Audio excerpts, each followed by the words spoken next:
देख रहे हैं रब्जी लाइव का डिजिटल प्लेटफॉर्म और मैं हूं आपकी होस्ट निधि सिंह। देखिए, बीजेपी के प्रदेश अध्यक्ष दिलीप जायसवाल का बयान आता है तेजस्वी यादव को लेकर। कहते हैं कि हमारे पास आ जाएंगे तो तेजस्वी यादव सेफ है। इस मुद्दे पर सीधे तौर पे बातचीत करेंगे। राजद के प्रवक्ता एजाज अहमद जी मौजूद है। कैसे देखते हैं? दिलीप जायसवाल खुले साथ में बोलते हैं कि अगर तेजस्वी यादव उनके साथ चले जाएंगे तो तेजस्वी यादव सेफ हैं।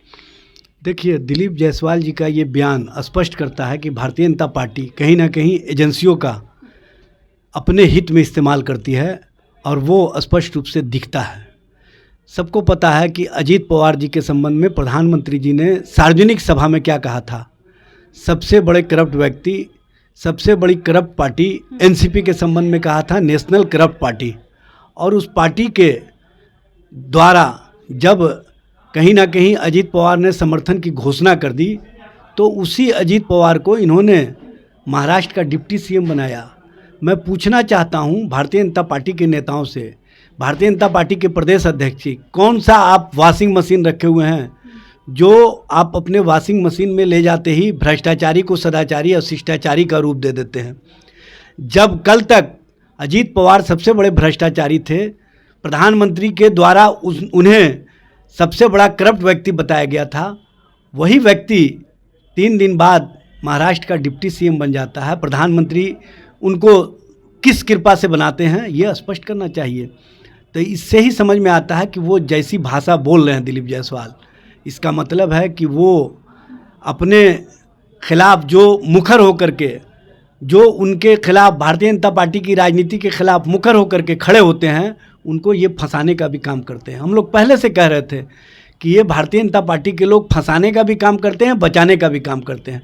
जो इनके साथ चले जाते हैं उनको बचाने का काम करते हैं और जो इनसे अलग होकर के पूरी मुस्तैदी के साथ विचारों पर टिके रहते हैं, इनको एक्सपोज करते रहते हैं, इनकी नीतियों का विरोध करते हैं, इनके द्वारा जो कार्य किए जा रहे हैं उसको जनता के बीच में ले जाने का काम करते हैं, तो ये उनको फंसाने का काम करते हैं। दिलीप जायसवाल का वक्तव्य उसी श्रृंखला का कहीं ना कहीं और उसी श्रेणी का माना जाएगा। दिलीप जायसवाल स्वयं अपने बयानों से अपने आप को ये सिद्ध कर दिए कि वो अपने जो इनके एजेंसी हैं, जो हम लोग बार बार कहा करते हैं कि जो एजेंसी है, चाहे सीबीआई हो, चाहे ईडी हो, चाहे आईटी हो, इसका इस्तेमाल राजनीतिक विरोधियों को फंसाने के लिए किया जाता है और राजनीतिक विरोधियों को हित साधने के लिए जिस तरह की राजनीति की जा रही है वो स्पष्ट रूप से दिख रहा है। सवाल और रहेगा कि ललन सिंह का बयान जो सुने थे कि मुस्लिम विरोधी वाले बयान को लेकर के आपकी क्या राय है, क्या कुछ कहेंगे सर? देखिए, कहने की आवश्यकता नहीं है। जनता दल यू के नेता, केंद्रीय मंत्री पूरी तरह से भाजपा के विचारों में स्वयं को समाहित कर लिए हैं।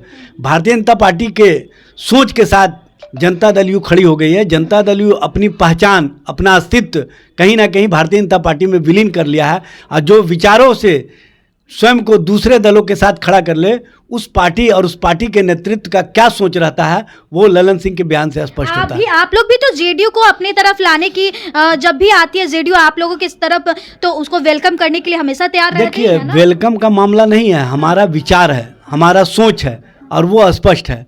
हम अपने विचारों पर हमेशा अडिग रहे हैं, चाहे जितना भी झंझावत हो, चाहे जितनी भी कठिनाई हो, चाहे जितनी भी परेशानी हो। उन परेशानियों को झेलते हुए भी लालू प्रसाद जी और तेजस्वी जी कभी भी भारतीय जनता पार्टी से समझौता नहीं किया और ना समझौता करेंगे।